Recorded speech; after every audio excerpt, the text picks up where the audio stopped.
गन्धर्वलोकमा एकजना विश्वावसु नाम गरेका गन्धर्व छन्। विश्वावसु गन्धर्व की छोरी पुत्री जसको नाम थियो मदलासा। त्रिलोकमा मदलासा जस्तो सुन्दरीहरू को थियो र? त्यति परम सुन्दरी थिइन् नि। यिनको कीर्ति र यश अनुहारको मात्रै होइन, चेहराको मात्रै होइन, यिनको व्यवहारको चारतिर छाएको थियो मदलासाको। एक दिनको कुरो हो, पातालको राजा पातालकेतु अत्यन्त कृतज्ञ थियो, क्रूर थियो। यसको चारैतिर कुकृत्य फैलिएको थियो। फैलिनु पर्ने थियो सुकृत्य, तर यो कुकृत्य यसको फैलिएको थियो चारतिर पातालकेतुको।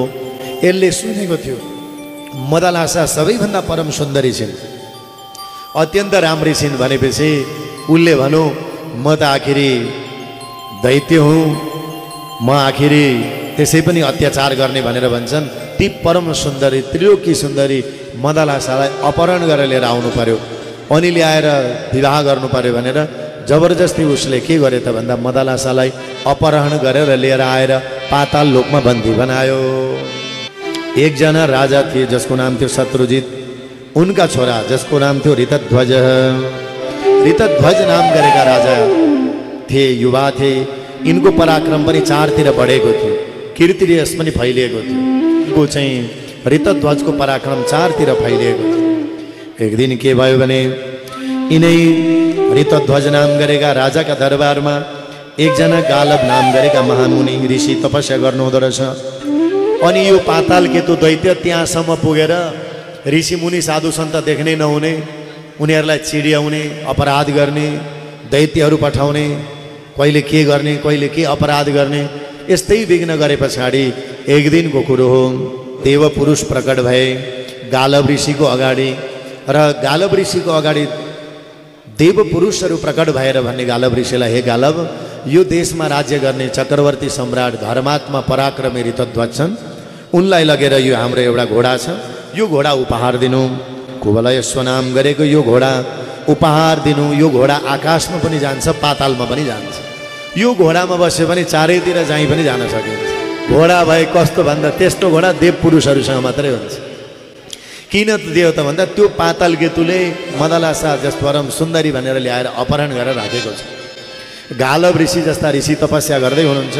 गालव ऋषि तपस्या गरेका ठाउँमा गएर विघ्न गरिदिने, फटाइ गर्ने गरे पछाडि देव पुरुष प्रकट भएर ऋतध्वजलाई, जो पराक्रमी राजा थिए, उनलाई घोडा प्राप्त भयो, देव पुरुषले प्रदान गरिदिए। र ती पराक्रमी ऋतध्वजले एक दिन बढ्दै गरेको दुरात्मा त्यो दैत्य पातालकेतुको वध गर्नेछन्। हस् भगवान् भनेर गालव ऋषिले देव पुरुषले दिएका ती घोडा, के अरे नाम, कुवलयस्व, कुवलयस्व नाम गरेको त्यो घोडा लगेर सिधै लगेर ऋतध्वजलाई दिनुभयो। महाराज, यो हजुरलाई देव पुरुषहरूले पठाइदिएको गिफ्ट हो, उपहार। हजुर पराक्रमी हुनुहुन्छ, म तपस्या गरेको छु हजुरको राज्यमा, तपस्या गर्न पाइनँ किनकि पातालकेतु र उसका सैनिकहरूले हामी साधु सन्तानलाई दुःख दिएका छन्। भजन गर्न पाइयोस् न, कथा सत्सङ्ग गर्न पाइयोस् न, आनन्दले बसेर त्यस्तो राज्यमा बस्न पाइयोस्। त्यस कारणले गर्दा यहाँ त्यो दुष्ट दिने पातालकेतु, त्यो राजा, त्यो दैत्यलाई तपाईँले वध गर्नुहुनेछ यो घोडामा भनेर भन्दा नभन्दै ऋतध्वज नाम गरेका पराक्रमी राजा त्यही घोडामा बसेर पाताल लोकमा जानुभयो। पातालकेतु सहित उसका सेनाहरूलाई छिन्न भिन्न बनाएर फौजहरूलाई उसको हत्या गरिदिनु भयो। त्यस पछाडि त्यहाँ त्यो नजरबन्दमा राखिएकी नाम मदलासा नाम गरेकी ती परम सुन्दरीलाई त्यहाँ जेलबाट निकालिदिँदा त स्वतन्त्र भइनु नि। ऋतध्वजले पनि मदलासालाई देखे, ओहो यति परम सुन्दरी, रूपले पनि मिलेको, अनि अनुहारले पनि दुवैजना सुहाउँदिला, उमेरले पनि ठ्याक्क सुहाउँदो, सबै कुराहरूमा पर्फेक्ट जोडी जस्तो भइसके पछाडि आज ऋतध्वजले के गरे त, विवाह गरे मदलासासँग। अब भयो के त भन्दा त्यो पातालकेतुका केही सैनिकहरू बाँचेका रहेछन्, कथा लामो छ। त्यस पछाडि त भयो के त भन्दा यतापट्टि चारतिरबाट सैनिकहरूले आक्रमण गरेर ऋतध्वजलाई मारिदिएको जस्तो बनाइदिएछन्। खबर गर्दै मदलासालाई, तिम्रो पतिको मृत्यु भयो भन्ने बित्तिकै पतिसँग अत्यन्त प्रेम र स्नेह गरेकी हुनाले मदलासाले भनिन्, मेरो पति नै अब रहनु भएन भने म बाँचेर के गर्नु भनेर उनले आफ्नो देहलाई परित्याग गरिदिन् मदलासाले। अब कुरो अप्ठ्यारो पर्यो। ऋतध्वज मरेका थिएनन् उनका पति, तर दुष्ट पापीहरूले गलत समाचार सुनाइदिए नि त। ऋतध्वज फर्केर आउँदाखेरि त आफ्नी पत्नी छैनन्। के भयो भन्दाखेरि पत्नी त छैनन्, यो धरतीमा रहेनन् भन्ने बित्तिकै मुर्छा परेर लडे। केही गर्न सकेनन्, बेहोसमा भए कति दिनसम्म। र यिनका एकजना परम मित्र थिए, सानो राज्य थियो, नागराज थियो, यिनको नाम थियो अश्वत्तर। साथी थिए। उनले भने अब एउटै काम गरौँ, तिमी चिन्ता नगर। अब ती ऋतध्वज के भन्छन्, मलाई मेरै पत्नी चाहियो, अरू पत्नी बे गर। दुनियाँमा दुनियाँ स्त्रीहरू छन्, एउटा राजा हो, चक्रवर्ती सम्राटको लागि त कयौँ रानीहरू छन्। तपाईँसँग बिहे गर्न दुनियाँका स्त्रीहरू तयार छन् भन्दा होइन, म मदलासा बेगर अरूसँग बिहे नै गर्दैन। ती अश्वत्तर, जसको नाम थियो नागराज, साथीले भने ठिक छ, म महादेवको ध्यान गर्छु भनेर पहाडमा बसेर महादेवको ध्यान गरे। शङ्कर भगवानले भन्नुभयो, के चाहियो? तिमीले आफ्नो लागि त तपस्या गरेका होइन भन्दा मेरो साथी ऋतध्वजको लागि। भगवान अनि भयो के त भनेर भन्दा, भगवान मेरो एउटा साथी ऋतध्वज अहिले मुर्छा परेको छ आफ्नो पत्नीको यादमा, दुनियाँका कुनै परम सुन्दरीसँग विवाह गर्दिन भन्छ। उसकी पत्नीले देह त्याग गरेकी छिन्। भगवान तपाईँ महादेव हुनुहुन्छ, हे भगवान महादेव, हजुरको अलावा मरेका मान्छेलाई ल्याएर दिने संसारमा अरू को देव हुन सक्छ? महादेव बेगार। त्यसैले महादेव कृपा गर्नुहोस्, जो मदलासाले देह त्याग गरेकी छिन् ती मदलासाको मेरो घरमा जन्म होस्। तर हे महादेव, हजुरको कृपाले जस्तो रूप थियो, जस्तो अनुहार थियो, जस्तो चेहरा थियो, तिनै कन्यालाई मेरो घरमा पुनः हजुरले प्रकट गराइदिनुपर्छ। हजुर सर्वसामर्थ्यवान हुनुहुन्छ भनेर नागराजा अश्वत्तरले प्रार्थना गरेपछि ईश्वर वाच भनेको महादेवले भन्नुभयो, हे अश्वत्तर, हे नाग, पन्नगः, पन्नग भनेको नागः, सुन, बोले के तिम्रो घरमा मदलासा प्रकट हुनेछ। तिमीले आफ्नो लागि वरदान मागेनौ, साथीको लागि माग्यौ। तर एउटा कुरो सुन, तिम्रो घरमा त्यत्तिकै मदलासा प्रकट हुन्नन्, एउटा काम्य श्राद्ध गर्नुपर्छ। भगवान महादेवले नि उपाय बताउनु भयो, के गर्नुपर्छ? श्राद्धावसानि प्राश्नीयात् मध्यम पिण्डात्ममात्मनः। भगवान शङ्करले भन्नुभयो, हे अश्वत्तर, हे नाग, हे नागराज, तिमीले एक काम गर्नुपर्छ। यो अभिलाषित वध प्राप्तिको लागि तिमीले घरमा गएर श्राद्ध गर्नु, 3वटा पिण्ड दिनु। 3वटा पिण्डको बिचमा मध्यमा जो पिण्ड हुन्छ त्यो पिण्ड चाहिँ तिमीले सुँग्नु। भगवान महादेवले के भन्नुभयो, तिमीले मध्यमा पिण्ड चाहिँ तिमीले के गर्नु? सुँग्नु, बासना लिनु। आफ्ना सम्पूर्ण पितृहरूलाई सम्झेर त्यो मध्यमा पिण्डलाई चाहिँ सुँग्नु, त्यसको सुगन्ध लिनु, आफ्ना पितृहरूको ध्यान गरेर मलाई तिनै मदलासा जस्तै थिइन् त्यस्तै यही पिण्डको माध्यमबाट प्रकट हुन् भनेर तिमीले सम्झ्यौ भने म कृपा गर्नेछु र मदलासाको जस्तो रूप रङ बोली छ त्यस्तै प्रकट हुनेछन् भनेर महादेवले वरदान दिइसके पछाडि नभन्दै उनी नागराज अश्वत्तर घरमा आए, मध्यमा पिण्ड लिए। त्यो मध्यमा पिण्ड लिइसके पछाडि बासना सुँग्ने मात्रै के थिए, अनि उनी त नाग पनि थिए नि त, नागराज भएको हुनाले माथिको फणबाट यसरी बासना लिँदै मात्रै थिए। महादेवको कृपाले भगवानले ती फणबाट नि मदलासाको प्रकट गराइदिनु भयो। आकाशबाट फुलको वृष्टि भयो, शङ्ख घण्टहरू बजे, नगडाहरू बजे, चारतिरबाट आज शिवशङ्कर भगवानको जय जयकार भयो। बोलो शिवशङ्कर भगवान की। महादेवको कृपा हेर्नुहोस् त, कसैको गर्भमा आउनै पर्यो। यी मदलासाले फेरि पुनर्जन्म पाइन्। कहाँबाट? अश्वत्तर नागराजाकी फणबाट श्राद्धको पिण्ड ग्रहण गरेर त्यसको बासना लिएर त्यहाँबाट उनी प्रकट भइन्। उनले त्यही दरबारभित्र राखे, रूप रङ बोली उही छ।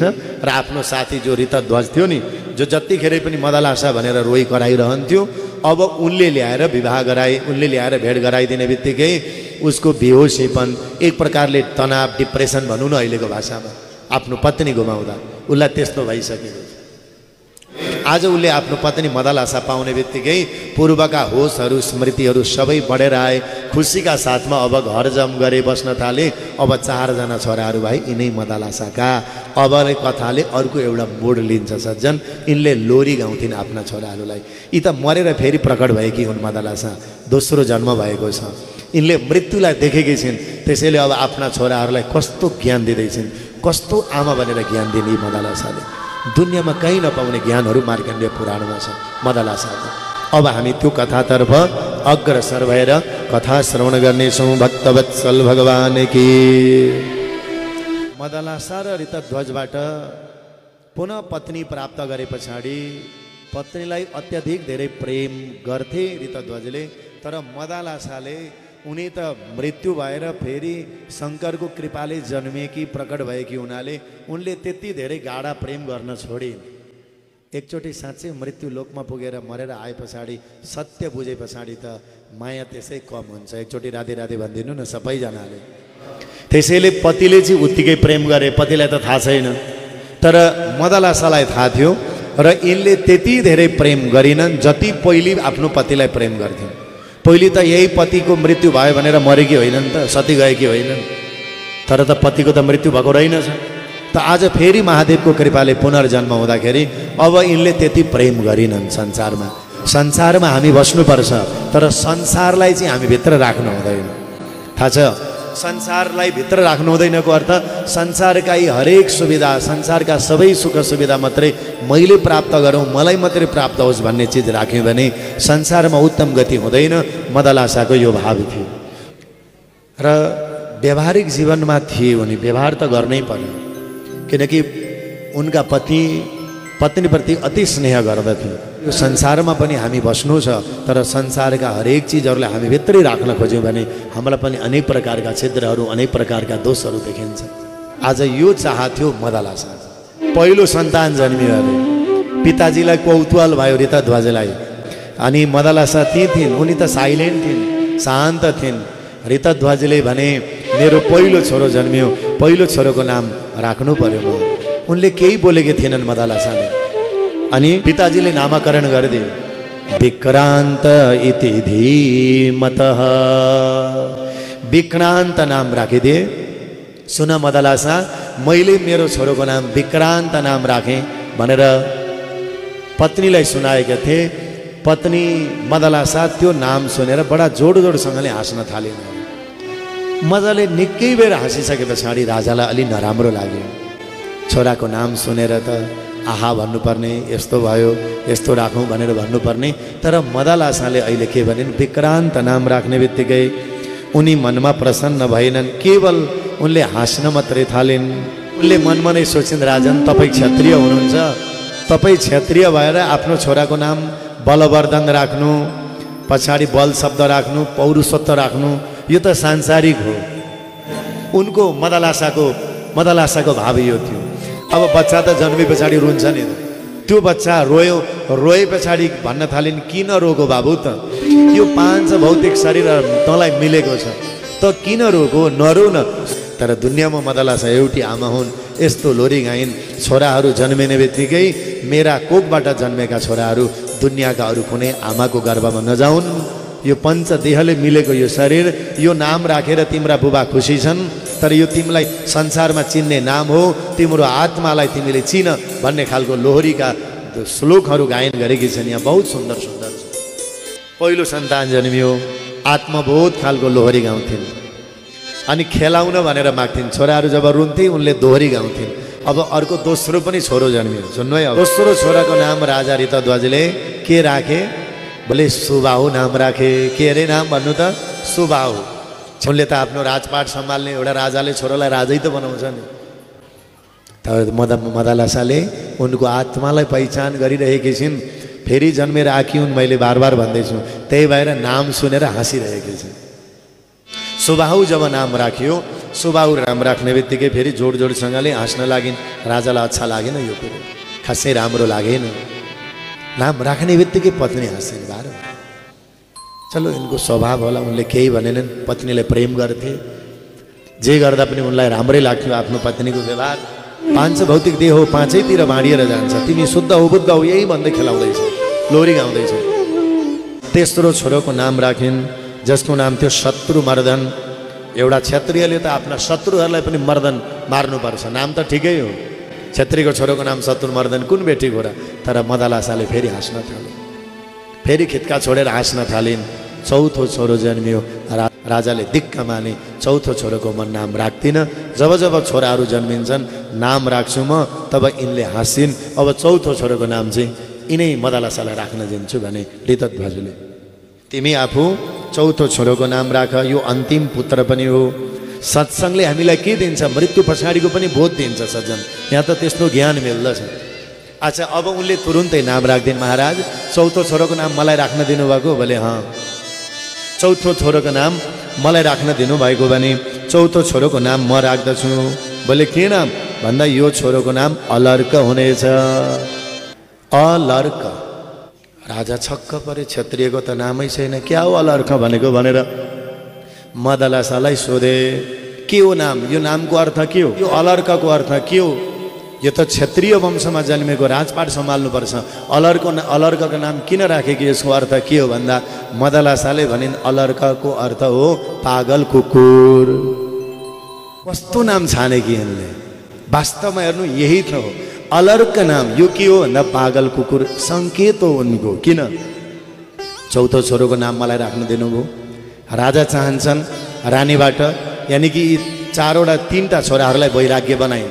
जसलाई आत्मबोध भयो उसले विवाह गर्दैन, उसलाई राज्य चाहिँदैन। तर राजाले भने चौथो छोरोको नाम तिमी राख, तर त्यो छोरोले चाहिँ एउटा राजपाट सम्हालोस्, मेरो इच्छा छ भन्दा त्यो छोराले राजपाट नै सम्हालोस्, ठिकै छ, तर त्यसको नाम अलर्क राख्छु।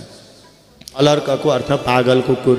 यसको सङ्केत के हो भने यो छोरो राजा भएरै बस्यो भने पनि मेरो छोरो, मैले जन्माएको छोरो, तेस्रा छोराहरू त योगी भए, यिनीहरू विवाह गर्दैनन्, राजपाट त्यसै दिँदा पनि लिँदैनन्, मतलबै भएन यिनीहरूलाई। त्यस्तो आत्मबोध गराइन् लोरी गाएर तिनैजना। अब बाँकी एउटा छोरो छ, यस कारणले गर्दा मेरो छोरो राजा नै भएर बस्यो भने पनि त्यो मेरो छोरो राजा भएर बस्यो पनि पागल जस्तो भएर बसोस्। आमा यो चाहन्थिन्। एकचोटि राधे राधे भनिदिनु सबैले। देवताहरूलाई, मनुष्यहरूलाई, पितृगणहरूलाई सबैलाई सम्मान गर्नुपर्दछ, पुत्रको कर्तव्य हो। अतएव हेर तिमी अलर्क, बेग्लै रहने खालका, अलग्गै रहने खालका यो संसारमा राज्यमा बसेर बस्नु छ। अलर्कको अर्थ दुनियाँका राजाहरूभन्दा बेग्लैको राज्य भनेर तिमी बस्नुपर्ने छ। त्यस कारणले गर्दा मैले तिम्रो नाम राखेको। सधैँभरि मुरारीलाई, भगवान्लाई ध्यान गर्नु हृदयमा। घरको कुरो मान्छेले बच्नु पर्दछ, मुरारीको हृदयमा ध्यान गर्नुपर्दछ। सच्चा हृदयले भगवान्को ध्यान गर्नु, सडदोषहरूलाई आउन नदिनु, अर्काको निन्दा सुन्नबाट बस्नु। राधे राधे भनिदिनु सबैजनाले। यसले आत्मालाई पहिचान, तिमी त्यस्तो बन्नु पर्दछ। एउटी आमाले के दिने ज्ञान हेर्नु त। अर्का विपत्तिमा परेकाहरूको लागि सहयोग गर्नु, यज्ञ अनुष्ठानद्वारा देवताहरूको कर्म गर्नु, तर्पण श्राद्धादिबाट पितृहरूको उद्धार गर्नु। बालककालमा तिमीले बन्धु बान्धवहरूलाई खुसी राख्नु, हाँसेर बोलेर। कुमार अवस्थामा आज्ञा पालनद्वारा बुबा आमाको सेवा गर्नु। कस्तो राम्रो सङ्केत छ यहाँ हेर्नु।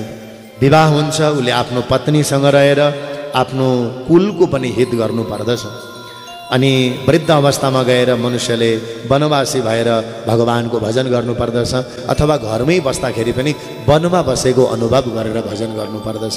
पितृऋण, देवऋण, ऋषि ऋण, अनि त्यस पछाडि गएर अतिथिहरूको सेवा, मनुष्य मात्रको सेवा, सबै सेवाहरू गृहस्थीहरूले बेला बखत गर्नु पर्दछ। तिनमा कसले दिएको ज्ञान हो? यो सब मदलासाले त्यस्ता ज्ञानहरू आफ्ना पुत्रलाई दिएकी छिन्। श्राद्धं कुर्वद् भिरद्वांसु साकैरपि जायते तस्माद् श्राद्धं नरो भक्त्या साकैरपि यथा विधिः। गृहस्थीहरूको लागि सबैभन्दा धेरै ठुलो कुरो आफ्ना पिताजीहरूको तिथि श्राद्ध हो। श्राद्धमा श्रद्धा हुनु ठुलो कुरो हो। जसले श्रद्धा छ, घरमा बसेको छ, आफ्ना परिवारहरू छन्, आफ्ना मातापिताको तिथिहरूमा विधिपूर्वक ब्राह्मणहरूलाई बोलाएर श्राद्ध गर्नु, तर्पण दिनु, भोजन ग्रहण गराउनु, यो त मूल विधि। बुबा आमाहरूले हामीलाई यत्रो पिण्ड नि यो दिएर पठाइदिनु भयो, शरीर दिएर पठाइदिनु भयो, यत्रो शरीर दिएर पठाइदिनु भएको छ। उहाँहरूले दिनुभएको यो शरीर, उहाँहरूको शरीर थिएन भने, उहाँहरूको शरीरभित्र पानी थिएन भने, त्यो पिण्ड र आफ्नो आमा बुबाको पिण्ड भनेको शरीरभित्र पानी थिएन भने यो पिण्ड जन्मिने थिएन। त्यसैले त्यस्ता बुबा आमालाई एउटा गाईको दुधमा यसो पायस बनाएर गुरु पुरोहितलाई राखेर 1 घन्टामा श्राद्ध गर्नलाई कुन चाहिँ ठुलो त्यस्तो पर्वत लडाउनु पर्छ, पहाडै लडाउनु पर्छ र पर्दैन सज्जन। आफ्ना बुबा आमा दैलोमा आएका हुन्छ मृत्यु तिथिमा। यो औँलो काटियो भने, कहिलेकाहीँ हिँड्दा यो औँलो चट्ट काट्यो भने बुरुक्क त्यो औँलो नाच्न थाल्छ, तर दुख्छ यसैलाई दुख्छ, हो कि होइन भन्नु त? त्यो पर काटिएको औँलोलाई दुख्दैन। हामीबाट हाम्रा बुबा आमा छुटेर जानुहोस् सज्जन, उहाँहरू शरीर छुटेर गए पनि सम्बन्ध त हाम्रो आत्मासँग रहेछ, उहाँकै शरीर हामीले पाएको। यस कारणले गर्दा अब बुबा आमा मरिगए, अब यो पिण्ड पानी किन गर्नु भनेर भन्नु हुँदैन। यो मदलासाले अलर्कलाई उपदेश दिइरहेकी छिन् मार्कण्डेय पुराण। यो उपदेश हाम्रो लागि पनि हो सज्जनहरू, यो उपदेश सनातनको उपदेश हो। मदलासाले यी सबै ज्ञानहरू प्रदान गरेर अन्तिममा छोरो तिमीलाई म एउटा उपदेश दिँदैछु, तिमीले यो राज्य गर्नु, तर एउटा कुरो मोह नराख्नु, आसक्त नराख्नु। तिमीले मोह र आसक्ति राख्यौ भने ती 3 भाइ दाजु छन् नि, उनीहरू आएर तिमीलाई हाम्रो भाइले आसक्ति गरौ लोभ गरौ भनेर तुरुन्तै लिएर जानेछन्। मोह र आसक्ति छोड्नु। कुनै दिन राज्य गर्दा गर्दै कुनै दुष्ट तिमीलाई अप्ठ्यारो पर्यो, साह्रै तिमीले हार खायौ, निराश भयो, अगाडि बढ्नै सकिएन, अब तिमी चारतिरबाट एक्लोपन भयो भने एउटा म ताबिजमा एउटा अङ्गुठीमा एउटा चिट्ठी लेखेर छोडिदिन्छु। यो चिट्ठी तब पढ्नु जिन्दगीमा सबैभन्दा हार खाने दिन मात्रै यो चिट्ठी पढ्नु, नत्र यो चिट्ठी नखोल्नु है बाबु छोरा। उनले के भनिन् त, हुन्छ आमा म त्यही नै गर्छु भने। र आमाले के गरिन् त मदलासाले भनेर भन्दा एउटा सुन्दर चिट्ठी लेखिन्। र त्यो चिट्ठी लेखिसके पछाडि उनले आफ्ना छोरालाई दिन ताबिजमा बाँधिन्। यो अरू बेला नखोल्नु, जब एकान्त हुन्छौ, एक्लो हुन्छौ, जिन्दगीमा जब तिमीले हरेस खान्छौ तब मात्र यो चिट्ठी पढ्नु। एक दिन राज्य गर्दा गर्दै मोह गरे, दाजुभाइहरूले आएर खबरदार मोह गरेको, किन मोह गरेको, आमाले यत्रो ज्ञान दिएको थियो, हिँड योगी बन, अहिले नै लिएर जान्छु भन्दा जान मानेनन्। काशीराजका सैनिकहरूको साथमा आक्रमण गर्दै जाँदा त त्यस पछाडिबाट उसलाई बहुत गाह्रो भयो, पसिना छुटे, एकान्तमा बास भयो। अब उसले सोच्यो अब म केही गर्न सक्दिनँ, अब मैले हार खाएँ, म हारेँ, म थकित भएँ भन्ने बित्तिकै आज उसले आफ्नो आमाको याद गर्यो मदलासाको।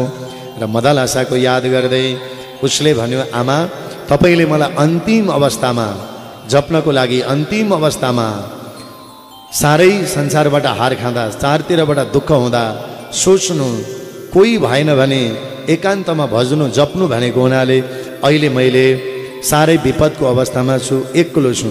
अब मैले केही चारतिरबाट काल मडारिरहेको छ, म यहाँबाट बच्न सक्दिनँ, अब म के गरौँ भनेर सोच्दा सोच्दै आमाले दिएको चिट्ठी उनले एकान्तमा गएर खोले।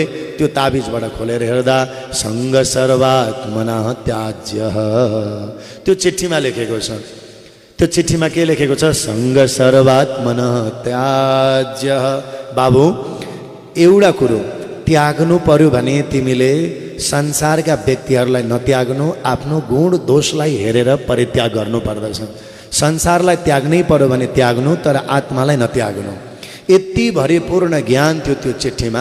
त्यसैले हेर, संसारमा कसैलाई तिमीलाई दुःख दियो, कसैले तिमीलाई जाइ पर्यो, चारतिरबाट आक्रमण गरे भने पनि उनीहरूसँग आक्रमण गरेर त्यो संसारको वैभव प्राप्तिको लागि तिमी युद्ध नगर्नु, तिमीले आत्माको रक्षा गर्नु। त्यो आत्माको रक्षा गर्यो भने तिम्रो संसारबाट जित भएर परमात्माको धाममा जानेछौ। यो चिट्ठी पढ्ने बित्तिकै उनले थाहा भयो काशीराज युद्ध गर्नको लागि आएका थिए। युद्ध नगरिकन आमाले दिएको त्यो चिट्ठी, आमाले दिएको त्यो सन्देशको ज्ञान भरिपूर्ण ज्ञान थियो। त्यो ज्ञानले भरिपूर्ण भयो। काशीराजलाई भने आफै यो लानुहोस्, अब म यो राज्यको लागि लडाइँ गर्दिनँ, आफै लिएर जानुहोस् भनेर आमाले दिएको त्यो चिट्ठीको कारणले गर्दा उनले त्यो सर्वस्व वैभव त्यागे। अब मलाई यो चाहिएन भनेर गुरु दत्तात्रेयको शरणमा गए। बहुत लामो छ तर समय भएन। अब गुरु दत्तात्रेयको शरणमा गए, गुरुदेव मलाई ज्ञान दिनुहोस् भन्दा गुरुसँगको सान्निध्यबाट जति यिनको कीर्ति अलर्कको गुरु प्राप्त गरे पछाडि बस्यौँ, त्यति राज्य प्राप्त गर्दाखेरि पनि बढेको थिएन। भक्तवत्सल भगवान की। त्यसैले जति राज्य प्राप्त गर्दाखेरि पनि यिनको नाम कीर्ति त्यति बढेको थिएन जति दत्तात्रेयलाई गुरु मानेर आत्मज्ञान अरूले, तब यिनको कीर्ति र यस झन् बढेर गयो लोक र परलोकमा पनि। आज अलर्कको जति महिमा राजा हुँदा थियो, तर त्यो राजपाट छोडेर जब गुरुको शरणमा गए, दत्तात्रेयको शरणमा, तब त उनको महत्त्व पनि अरू बढेर गयो। सज्जनहरू र यिनै कुराहरूको साथमा आजको यो प्रसङ्गलाई यहीँ विश्राम।